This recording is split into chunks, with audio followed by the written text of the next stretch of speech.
Now, the Bharatanatyam by Dr. Padma Subramaniam itself is such a treat. She has apparently, and you can elaborate on this, Swapnakalpa, taken 78 original Sanskrit shlokas from the Gita's 700 verses, and she is going to be performing it with translations serving as performance commentary.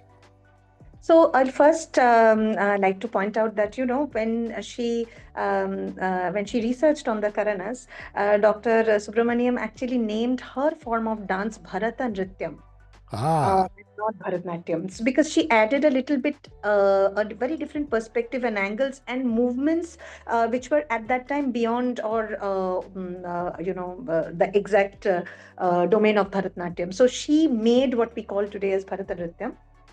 And coming back to the evening of dance, when we requested her for a performance, she specifically said that, right now it's a very proud time when Natya Shastra and Bhagavad Gita has been acknowledged by the United Nations as our cultural heritage, right? It's part of the list of some of the texts from across the world, over 70 in number.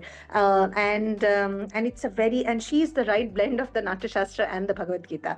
So she specifically said that this year, at least, we should definitely celebrate the fact that something which we knew and now the world knows, the Bhagavad Gita.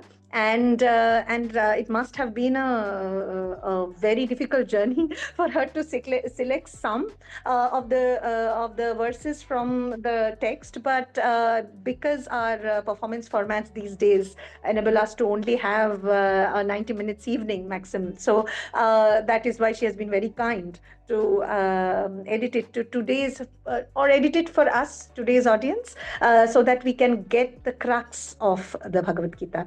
It would be wonderful for anybody who's there in the auditorium. Again, the show is also sold out, so my regards to everybody who's not able to attend or did not take the ticket earlier. But she has a live orchestra, which is also her daughter-in-law and her Mahati, who's her yes, her granddaughter, and she's also a very beautiful performer. So she has the entire lineage there also in her orchestra, which is going to be, you will see multi generation performing on the same stage, taking the cultural heritage of our country forward.